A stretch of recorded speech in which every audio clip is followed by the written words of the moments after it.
लोगों के बीच अब सीधी जिला नक्शे पर भरतपुर नामक इसी छोटे गांव से पहचाना जा रहा है।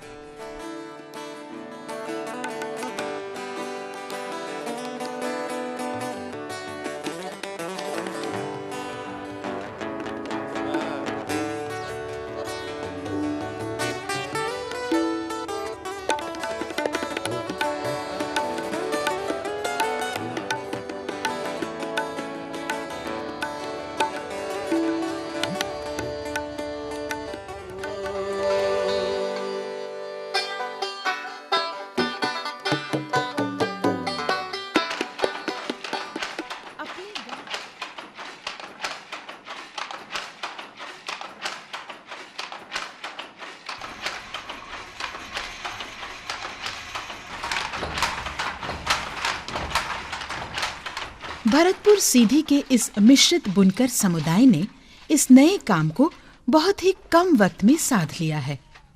अनुसूचित जाति व जनजाति के इन कौल, गोंड, कोरी और कुम्हार जनों के पास परंपरागत रूप से बुनकर होने का लाभ नहीं है, पर डीपीआईपी सीधी की पहल और उर्मुल ट्रस्ट बीकानेर के प्रशिक्षण ने उनका मार्ग प्रशस्त कर दिया है। ये निर्धन और बेजमीन लोग जो कभी कड़ी धूप में मजदूरी की तलाश में गांव से दूर दूर भटकने को मजबूर थे, आज छांव में बैठकर करघा चला रहे हैं।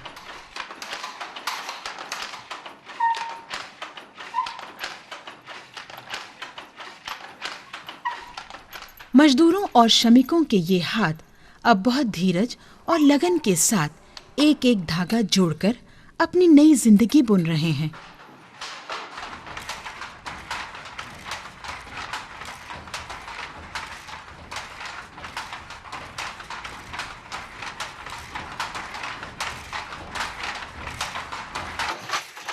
इन हजारों धागों में से एक का टूटना भी दुर्घटना से कम नहीं होता। कपड़े की संरचना में हर धागे की अपनी अहम भूमिका होती है। एक धागे के टूटने पर उसे ठहरकर जोड़ने के बाद ही आगे बढ़ा जा सकता है।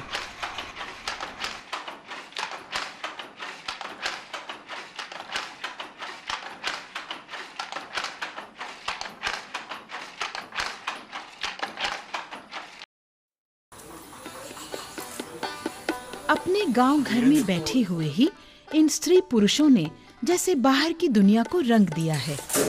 धागे इसलिए उबाला जाता है क्योंकि इसमें मोम की परत लगी होती है और परत निकालने के लिए हम लोग पानी को तापमान 90 सेल्सियस या 100 डिग्री तक तापमान बनाया जाता है। पानी खौलते समय पर हम लोग इसको स्कोरिंग में डालते हैं सर, ताकि इसकी मोम उतर जाए।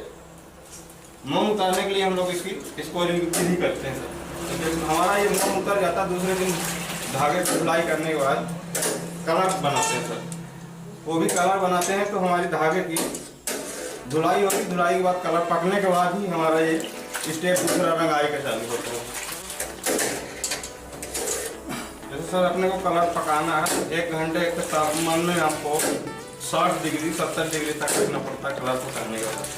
1 से 1.5 घंटे तक हम कलर को पकाते हैं। 6 से 8 बार तक हम डंडे को हिलाते रहते हैं सर, 20 मिनट 30 मिनट तक, ताकि हमारा कलर पूरे धागे में पूरा मिल जाए।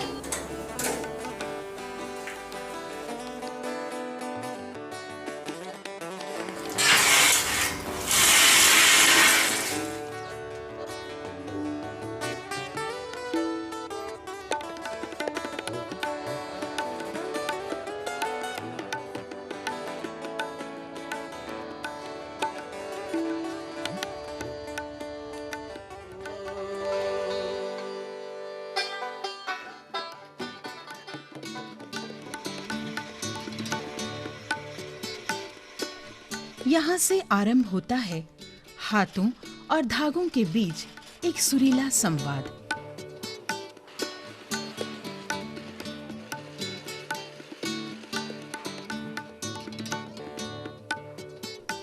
और फिर आंखों और उंगलियों की सधी हुई लय ताल पर अनगिनत धागों का ताना बाना बुनता चला जाता है। लेकिन वास्तव में ये धागे अनगिनत होते नहीं हैं। उनका एक पक्का गणित होता है।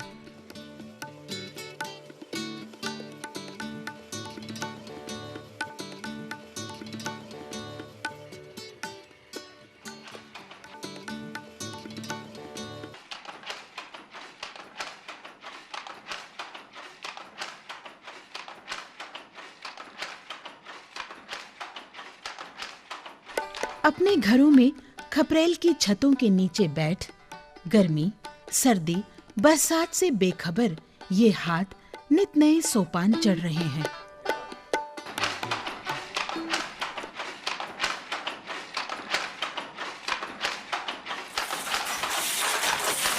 कहीं काम धंधा हमारा निश्चित नहीं था, बनी मजदूरी करते थे। फिर सोसाइटी में हम ट्रेनिंग करें, हमको मशीन मिली, इसमें से हम बुनाई करने लगे। इसमें से हमको 4,000 से 5,000 रुपये कमा लेती हूँ। इसी की वजह से हम दिल्ली गए और सोनिया गांधी से मिलकर आए और हमें सोनिया गांधी ने स्वीकार किया। अब करघे पर बुना ये कपड़ा ही उनके वो हाथ हैं जिन्हें बढ़ाकर वे दुनिया को छूना चाहते हैं।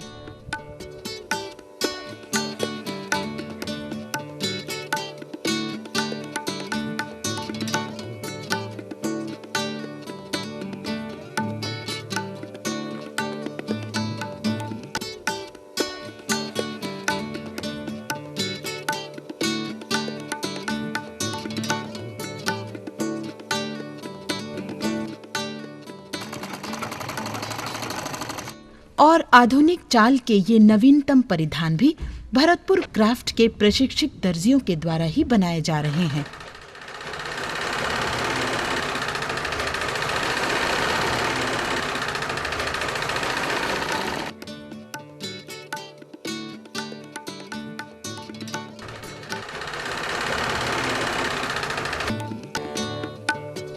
जितने विविध रंग संयोजनों में वे कपड़े बना रहे हैं, उतनी ही तेजी से उनका बाजार फैलता जा रहा है। इस सहकारी समिति के गठन ने उनके काम को आरंभ से अंत तक एक व्यवस्थित चक्र में ला दिया है। आज एक और उनके ग्राहकों में ट्राइफेड जैसे प्रतिष्ठित नाम है, तो दूसरी ओर भोपाल, रीवा जैसे शहरों के आधुनिक बुटीक भी हैं। क्या अचरज है कि भरतपुर के परिधान भारत के अनेक शहरों जैसे भोपाल, इंदौर, खजुराहो, दिल्ली से लेकर दुबई तक धूम मचा रहे हैं। बहुत कम वक्त में इन रंग संयोजनों ने लोगों के दिलों में अपनी जगह बना ली है।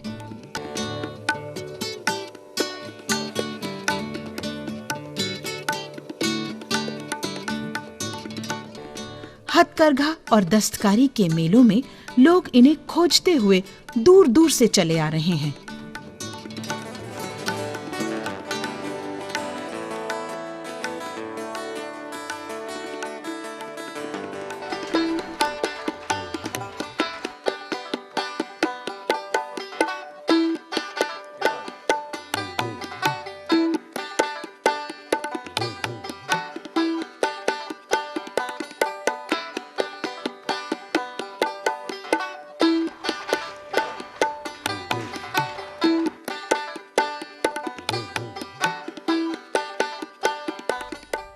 आज के हमारे कोलाहल भरे शहरी जीवन को एक बार फिर प्रकृति की ओर लौटा कर लाने के लिए शायद हमें इन हुनरमंद हाथों का आभारी होना चाहिए, जो इन रंगों और धागों से लगातार जादू रच रहे हैं।